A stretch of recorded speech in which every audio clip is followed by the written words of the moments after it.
فلا يتكلم أحد بموت رسول الله إلا ضربته. جئتك أؤمن بالله وبرسوله وبما شئت به. فقد أعذرت إليكم وأعذرتموني.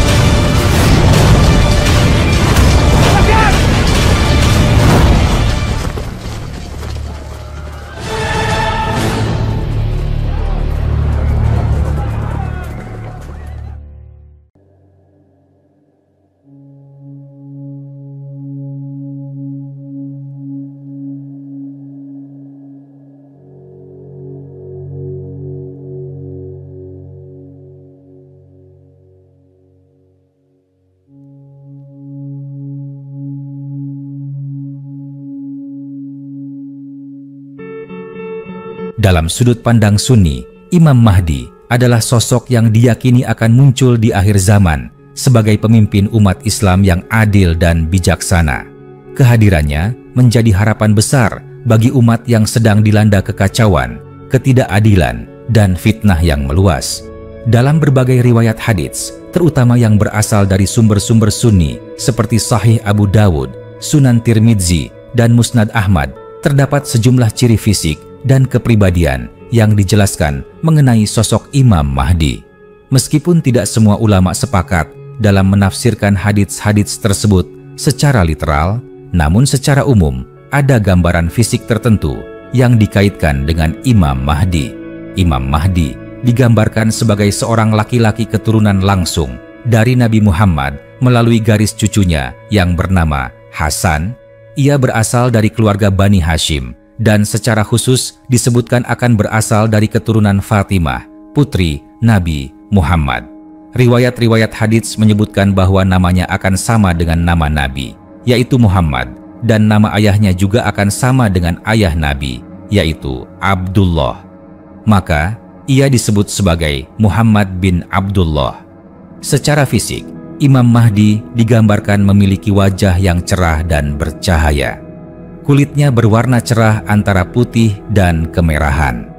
Dalam beberapa riwayat disebutkan bahwa hidungnya mancung dan memanjang dengan sedikit lengkungan di tengah yang menunjukkan bentuk hidung yang khas dan tegas. Matanya besar dan bercahaya, memberi kesan kewibawaan dan ketegasan. Dahinya lebar yang seringkali diartikan sebagai pertanda kecerdasan dan kemuliaan. Janggutnya tebal, menunjukkan kematangan dan kejantanan sebagai pemimpin. Salah satu ciri fisik lain yang disebut dalam beberapa riwayat adalah adanya tanda pada pipinya, meskipun tidak semua hadits menjelaskan secara rinci tentang tanda tersebut. Dalam beberapa penafsiran, tanda ini diartikan sebagai bekas sujud atau mungkin tanda lahir khusus yang membedakan dirinya dari orang lain. Tubuhnya digambarkan sebagai tidak terlalu tinggi, namun juga tidak pendek, berada di antara keduanya dengan postur yang proporsional dan gagah. Gerak-geriknya menunjukkan wibawa dan ketegasan. Ia akan dikenal di tengah umat karena karakternya yang lembut, pemurah, tetapi juga sangat tegas dalam menegakkan kebenaran. Kehadirannya membawa kedamaian, mengembalikan keadilan, dan menumpas kezaliman yang telah lama berkuasa. Menurut riwayat-riwayat Sunni, Imam Mahdi bukanlah seorang nabi, tetapi seorang pemimpin umat yang akan diberi petunjuk oleh Allah. Ia tidak membawa syariat baru, melainkan menegakkan kembali ajaran Islam yang murni yang telah banyak ditinggalkan. Kemunculannya tidak diumumkan secara tiba-tiba sebagai tokoh besar, tetapi dia akan dikenal dan dibaiat oleh umat Islam ketika situasi dunia telah mencapai puncak kekacauan. Ia akan menolak kepemimpinan pada awalnya, namun umat akan memaksanya untuk memimpin karena melihat tanda-tanda kenabian dan keutamaan pada dirinya.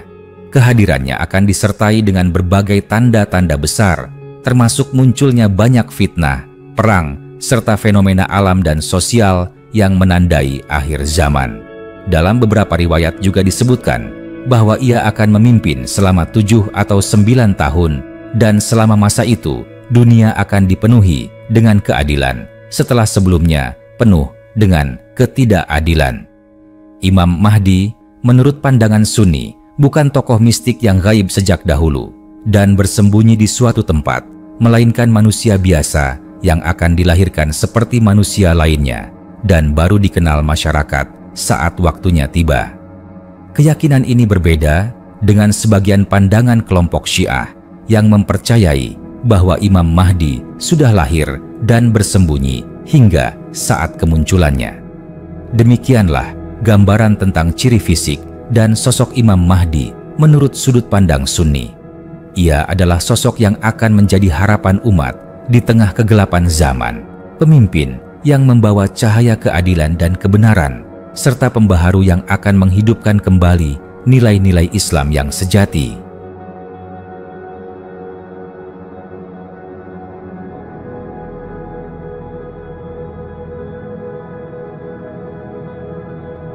Setelah membahas ciri-ciri fisik dan garis keturunan Imam Mahdi, menurut pandangan Sunni, penting untuk memahami konteks kemunculannya yang tidak hanya berkaitan dengan penampakan luar, tetapi juga kondisi sosial politik global yang mendahului kehadirannya. Para ulama Sunni sepakat bahwa kemunculan Imam Mahdi akan terjadi pada masa penuh fitnah, yaitu saat dunia diliputi kezaliman, kekacauan, dan banyak pertumpahan darah. Dalam situasi inilah, umat manusia mendambakan hadirnya seorang pemimpin yang adil, yang mampu membawa keseimbangan kembali ke tengah masyarakat.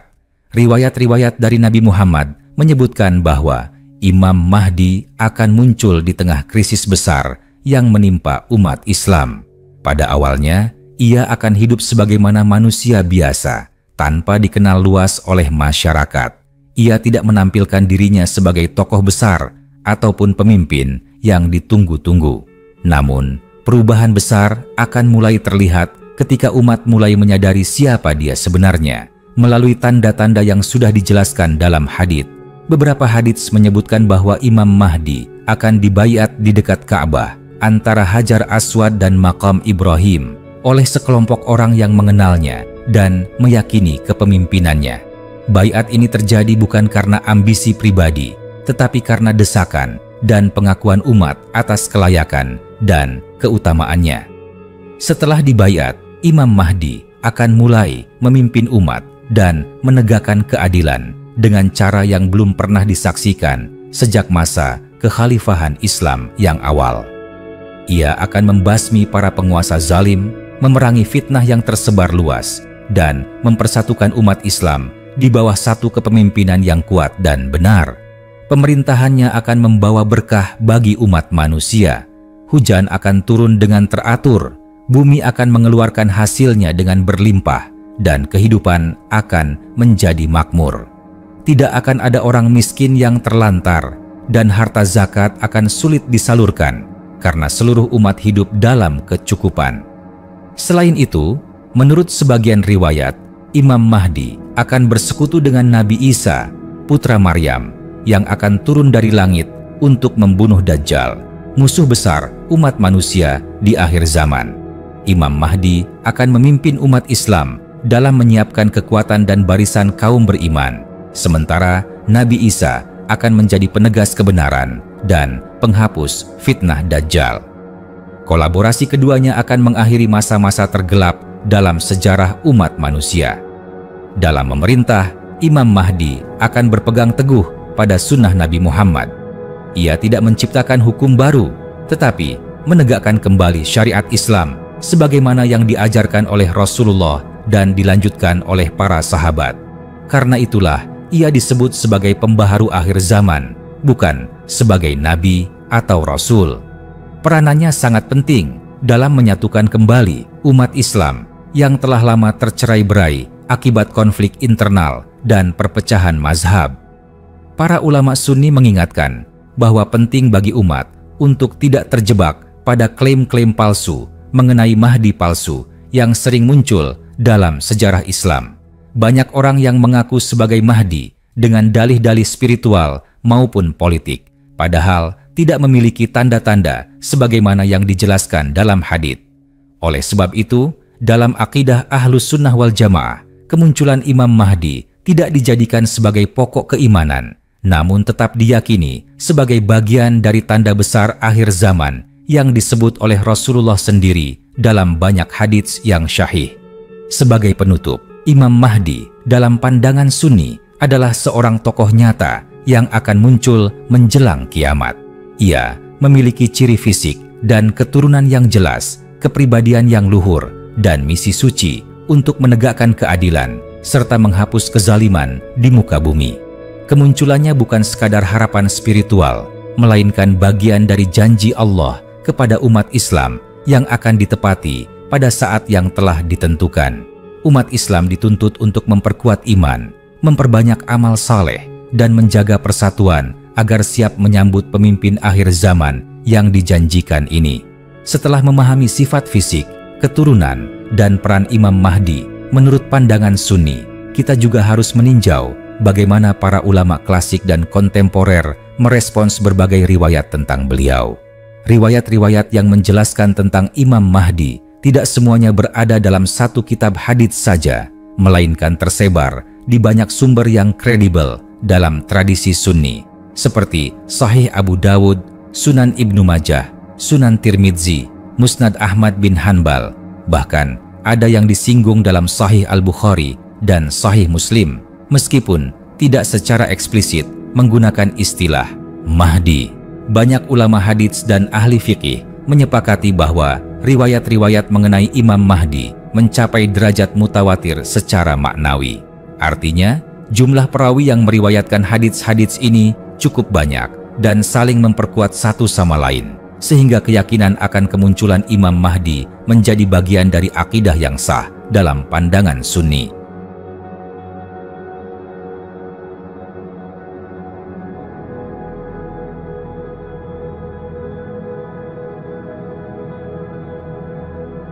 Di antara ulama yang mendukung keyakinan ini adalah Abu Al-Hasan Al-Syadzili, Imam Al-Suyuthi, dan Imam Ibnu Hajar Al-Asqalani. Mereka menegaskan bahwa keberadaan Imam Mahdi bukan sekadar mitos atau dongeng akhir zaman, tetapi realitas yang akan terjadi sesuai janji Rasulullah. Dalam perkembangan sejarah Islam, gagasan tentang Imam Mahdi seringkali digunakan oleh sebagian kelompok untuk memobilisasi massa, terutama pada masa-masa krisis politik. Hal ini terjadi karena kuatnya simbolisme Mahdi sebagai penyelamat dan pembaharu. Namun, para ulama Sunni menekankan pentingnya kehati-hatian dalam menerima klaim-klaim tentang seseorang sebagai Mahdi, sebab tanda-tanda fisik dan peristiwa-peristiwa besar yang menyertai kemunculannya bersifat spesifik dan tidak mungkin dimanipulasi. Imam Mahdi akan dikenal bukan karena pengakuan pribadi, melainkan karena ciri dan peristiwa besar yang terjadi bersamaan dengan kehadirannya. Dalam narasi Sunni, Imam Mahdi akan menjadi bagian penting dalam fase akhir kehidupan dunia ini. Ia bukan hanya pemimpin politik dan militer, tetapi juga pemimpin rohani yang membawa umat Islam kembali kepada kemurnian ajaran Rasulullah. Ia akan memerangi bid'ah, menyatukan hati umat, dan menghapus segala bentuk kezaliman. Di zamannya, bumi akan dilimpahi keadilan dan kemakmuran.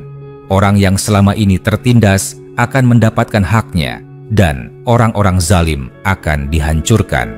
Dalam masa kepemimpinannya, umat Islam akan mengalami kemajuan dalam berbagai aspek, tidak hanya dari sisi spiritual, tetapi juga dalam urusan sosial dan ekonomi. Imam Mahdi akan membagi harta dengan adil, menolak penumpukan kekayaan di tangan segelintir elit, dan memastikan bahwa setiap warga negara mendapatkan haknya. Tidak akan ada lagi kelaparan, penindasan, atau kemiskinan sistemik sebagaimana yang terjadi pada masa-masa sebelum kemunculannya. Dalam dimensi waktu, para ulama berbeda pendapat tentang berapa lama beliau akan memerintah. Sebagian riwayat menyebutkan 7 tahun, sementara yang lain menyebut 9 tahun atau bahkan lebih. Namun, yang pasti, masa kepemimpinannya adalah masa keemasan sebelum terjadinya hari kiamat dan sebelum munculnya tanda-tanda besar lainnya, seperti terbitnya matahari dari barat dan munculnya binatang melata dari bumi. Setelah wafatnya Imam Mahdi, akan datang masa-masa yang semakin mendekatkan dunia pada kehancurannya. Tapi sebelum itu, umat Islam akan mengalami satu babak kejayaan terakhir di bawah kepemimpinannya. Karena itulah, banyak ulama menganggap penting bagi umat Islam untuk terus menjaga akidah dan amal syaleh agar tidak tertipu oleh fitnah akhir zaman dan tetap teguh dalam menanti janji Allah melalui kemunculan pemimpin yang dijanjikan ini. Imam Mahdi bukanlah sekadar figur dalam kisah, melainkan satu janji ilahi yang akan menjadi nyata. Ciri fisiknya, karakternya, serta peristiwa-peristiwa yang menyertai kemunculannya telah dijelaskan oleh Rasulullah, sehingga setiap muslim yang berpegang pada sunnah tidak seharusnya mengabaikan peran dan eksistensinya. Sebagai penutup dari uraian panjang ini, kita bisa simpulkan bahwa Imam Mahdi menurut pandangan Sunni adalah sosok nyata dari keturunan Nabi Muhammad yang akan muncul di akhir zaman untuk menegakkan keadilan dan menghapus kezaliman. Ciri fisiknya menggambarkan kewibawaan dan keturunan mulia, dan kemunculannya menjadi harapan sekaligus ujian bagi umat Islam. Maka, sikap terbaik adalah tetap berada di jalan yang lurus, memperbanyak amal, dan menjauhkan diri dari fitnah serta klaim palsu yang mengatasnamakan agama. Setelah memahami bagaimana Imam Mahdi digambarkan secara fisik, sifat kepemimpinannya, serta dampaknya terhadap dunia Islam di akhir zaman, menurut perspektif Sunni, penting pula untuk menggali bagaimana peran beliau akan berdampak pada transformasi moral dan spiritual umat manusia secara lebih mendalam. Imam Mahdi bukan hanya seorang pembebas dari penindasan politik atau penjajah fisik, tetapi juga pemurni keyakinan dan pelurus penyimpangan. Dunia pada masa sebelum kemunculannya akan dipenuhi oleh berbagai kerusakan spiritual. Syirik merajalela, kejahatan dianggap sebagai kebaikan, dan ajaran Islam banyak ditinggalkan atau diselewengkan oleh orang-orang yang mengaku sebagai ulama, namun sejatinya menyesatkan umat. Maka, peran utama Imam Mahdi adalah menghidupkan kembali agama Islam dalam bentuknya yang murni, sebagaimana dibawa oleh Nabi Muhammad dan diamalkan oleh para sahabat. Ia akan memimpin umat untuk kembali mencintai ilmu, menegakkan salat dengan benar, membayar zakat, dan menunaikan semua perintah agama secara utuh. Kemaslahatan tidak hanya terwujud melalui keadilan hukum dan keseimbangan ekonomi, tetapi juga melalui kebangkitan spiritual yang merata. Imam Mahdi akan menghapus bid'ah yang telah bercokol dalam praktik keagamaan, serta memberantas segala bentuk kesyirikan yang tersembunyi maupun terang-terangan.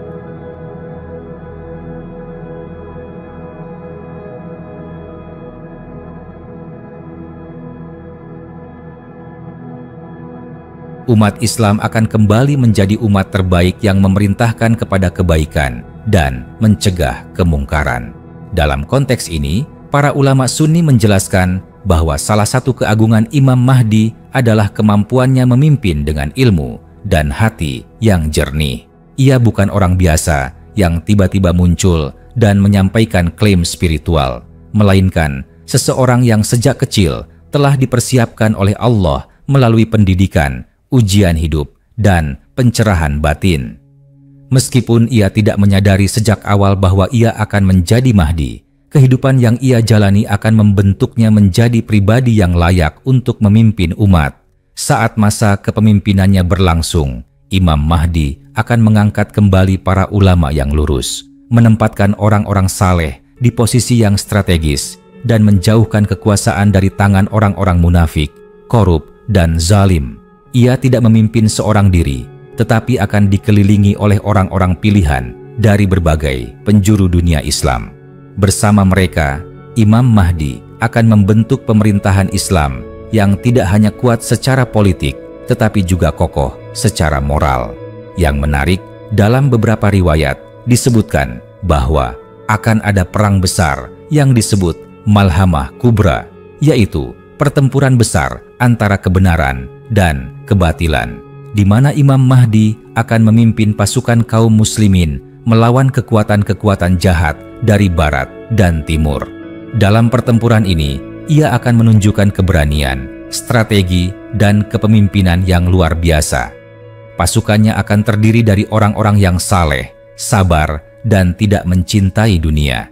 Mereka berjuang bukan untuk kekuasaan, tetapi demi menegakkan kalimat Allah di muka bumi. Kemunculan Imam Mahdi juga akan menjadi penanda bahwa waktu dunia semakin mendekati akhir. Tanda-tanda besar kiamat lainnya akan segera menyusul, seperti turunnya Nabi Isa, munculnya Dajjal, terbitnya matahari dari barat, dan keluarnya makhluk melata dari bumi. Oleh karena itu, masa Imam Mahdi adalah masa kritis bagi manusia untuk menentukan nasibnya. Apakah ia berpihak kepada kebenaran atau justru tenggelam dalam arus kebatilan yang terus menggoda? Banyak ulama Sunni mengingatkan bahwa kendati kita meyakini datangnya Imam Mahdi, kita tidak boleh bersikap pasif dan hanya menunggu-nunggu kehadirannya. Kewajiban umat Islam adalah memperbaiki diri, menegakkan ajaran Islam sesuai kemampuannya, dan menjaga akhlak serta tauhid dari segala bentuk penyimpangan. Dengan cara inilah, jika Imam Mahdi benar-benar datang di masa kita, kita sudah berada di jalur yang benar untuk mendukung perjuangannya. Pengetahuan mengenai Imam Mahdi bukan sekadar bagian dari literatur akhir zaman, melainkan harus menjadi penyemangat bagi umat Islam agar tetap kokoh di jalan Allah. Ia adalah simbol kemenangan kebenaran atas kebatilan, keadilan atas penindasan, dan iman atas kekufuran. Imam Mahdi adalah pengingat bahwa di tengah dunia yang penuh tipu daya, Allah tetap menjaga umat ini dengan cara-cara yang agung dan tidak disangka. Sebagai penutup lanjutan ini, mari kita jadikan kisah dan janji tentang Imam Mahdi sebagai penguat iman, penggerak amal, dan pembakar semangat untuk terus hidup dalam kebenaran. Jangan sampai kita menjadi golongan yang menolak atau bahkan melawan kebenaran saat kebenaran itu datang di hadapan mata. Melanjutkan uraian sebelumnya, pembahasan tentang Imam Mahdi dalam pandangan Sunni tidak bisa dilepaskan dari aspek akhlak pribadi dan bagaimana beliau menjadi cermin dari sifat-sifat kenabian, meskipun beliau bukan nabi. Para ulama menggambarkan bahwa salah satu kekuatan utama Imam Mahdi bukan hanya berasal dari nasabnya, tetapi dari akhlaknya yang agung dan kesalehannya yang mendalam. Imam Mahdi akan dikenal sebagai sosok yang lembut terhadap orang beriman, namun keras terhadap orang zalim dan munafik. Ia akan menebar rahmat di antara umat Islam, mempererat ukhuwah, dan menghapus dendam serta permusuhan yang telah lama tertanam di tengah masyarakat.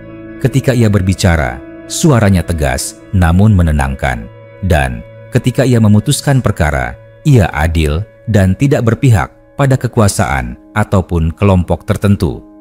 Kemampuannya memimpin tidak datang dari keturunan semata, melainkan dari kombinasi antara petunjuk ilahi dan pembinaan akhlak yang panjang. Dalam beberapa riwayat disebutkan bahwa sebelum ia dibaiat sebagai pemimpin, Imam Mahdi akan mengalami masa-masa kesulitan dan keterasingan. Ia tidak dikenal sebagai tokoh masyarakat, bahkan mungkin hidup sederhana dan jauh dari pusat kekuasaan. Namun, dari kesederhanaan itulah muncul kekuatan batin yang akan menuntunnya menjadi pemimpin besar di akhir zaman. Satu hal yang sangat penting untuk digarisbawahi dalam pandangan Sunni adalah bahwa Imam Mahdi tidak akan menuntut kekuasaan untuk dirinya sendiri. Bahkan dalam beberapa riwayat, ia akan menolak baiat yang ditawarkan kepadanya. Hanya setelah desakan umat yang menginginkan kepemimpinannya, dan setelah melihat tanda-tanda yang telah disebutkan oleh Nabi Muhammad, ia akan menerima tanggung jawab besar tersebut.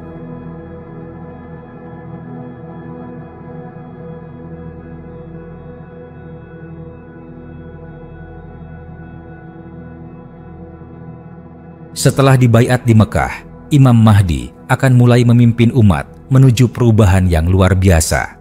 Ia akan menghapus sistem pemerintahan yang korup dan menggantinya dengan struktur yang adil dan sesuai syariat Islam. Dalam sistem ini, hukum akan ditegakkan tanpa pandang bulu. Orang yang berbuat salah, sekalipun dekat dengan Imam Mahdi, akan mendapat hukuman yang setimpal.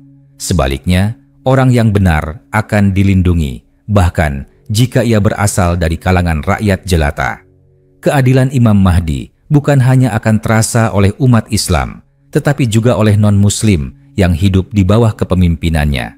Mereka akan merasakan keamanan dan kedamaian yang sebelumnya sulit mereka rasakan. Tidak ada paksaan dalam agama, dan hak-hak semua warga akan dijamin. Inilah bentuk nyata dari keadilan Islam yang dirindukan sejak masa kenabian. Selain itu, Imam Mahdi akan membangun kembali hubungan antara ilmu dan kekuasaan. Ia akan memuliakan para ulama yang lurus, membuka pusat-pusat ilmu, dan memastikan bahwa pendidikan Islam kembali menjadi poros peradaban. Di masa kepemimpinannya akan lahir banyak cendekiawan dan pejuang yang ikhlas.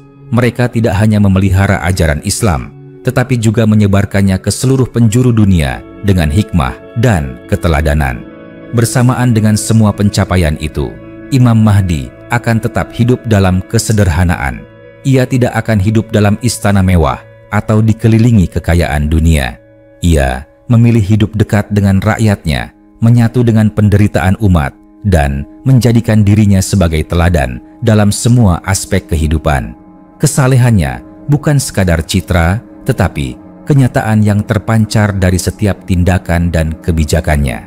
Dan ketika Nabi Isa turun kembali ke bumi, ia akan ikut serta dalam perjuangan bersama Imam Mahdi. Namun, Nabi Isa tidak akan menjadi pemimpin, melainkan makmum yang sholat di belakang Imam Mahdi. Hal ini menjadi isyarat bahwa Imam Mahdi benar-benar pemimpin yang sah bagi umat ini, bahkan diakui oleh seorang nabi yang mulia. Setelah itu, mereka akan bersama-sama menghadapi fitnah Dajjal, musuh terbesar umat manusia, hingga Allah memenangkan kebenaran atas kebatilan. Dalam seluruh perjalanan ini, Imam Mahdi bukan hanya simbol perubahan sosial politik, tetapi juga simbol harapan rohani. Ia adalah pemimpin yang menunjukkan bahwa Islam bukan sekadar sistem hukum atau negara, tetapi jalan hidup yang sempurna. Kepribadiannya menyatukan kekuatan dan kasih sayang, keberanian dan kebijaksanaan, kedisiplinan dan kelembutan. Maka, umat Islam yang mengikuti jalan Ahlus Sunnah wal Jamaah diajak untuk tidak hanya mengimani keberadaan Imam Mahdi sebagai bagian dari keyakinan, tetapi juga menjadikannya inspirasi dalam kehidupan sehari-hari, mencintai keadilan, menegakkan kebenaran, hidup sederhana, dan menolak segala bentuk kezaliman, sekecil apapun. Sebagaimana janji Allah itu pasti, begitu pula dengan kemunculan Imam Mahdi yang kelak akan mengguncang dunia, bukan dengan senjata dan teror, tetapi dengan keadilan, kasih sayang, dan kebenaran yang tak dapat dibantah oleh siapapun. Dalam lanjutan pembahasan ini, kita perlu menyoroti pula dampak kemunculan Imam Mahdi terhadap dinamika geopolitik dunia, serta bagaimana dunia non-muslim akan merespons kepemimpinannya. Menurut banyak riwayat dalam tradisi Sunni, setelah Imam Mahdi membangun kekuatan Islam yang adil dan kuat, dunia akan menyaksikan sebuah perubahan besar yang tidak hanya terbatas pada wilayah-wilayah yang mayoritas Muslim, tetapi akan menjangkau bangsa-bangsa lain yang sebelumnya tidak mengenal Islam secara benar. Kepemimpinan Imam Mahdi akan membuat Islam kembali menjadi kekuatan global. Namun, kebangkitan ini tidak akan berbasis pada penjajahan atau penindasan, melainkan pada keadilan, kebijaksanaan, dan teladan moral. Banyak bangsa yang sebelumnya memusuhi Islam akan mulai membuka mata. Mereka akan melihat bahwa Islam yang ditegakkan oleh Imam Mahdi adalah Islam yang penuh kedamaian, rahmat, dan keadilan. Tidak sedikit dari mereka yang kemudian masuk Islam karena menyaksikan langsung keindahan syariat yang diterapkan dengan benar. Namun, tentu saja, tidak semua bangsa atau kekuatan dunia akan menerima kehadiran Imam Mahdi dengan lapang dada. Sebagian dari mereka yang selama ini hidup dari eksploitasi, penindasan ekonomi, dan penjajahan budaya akan merasa terancam. Mereka akan menyusun kekuatan untuk menantang dan menyerang umat Islam di bawah kepemimpinan Imam Mahdi. Dari sinilah akan terjadi peperangan besar yang oleh banyak hadits disebut sebagai Al-Malhamah Al-Kubra, yaitu pertempuran dahsyat antara kebenaran dan kebatilan. Dalam pertempuran besar itu, Imam Mahdi akan menunjukkan kualitas kepemimpinan militer yang luar biasa. Pasukannya terdiri dari orang-orang pilihan yang bukan hanya terlatih secara fisik, tetapi juga kuat dalam iman dan niat yang tulus.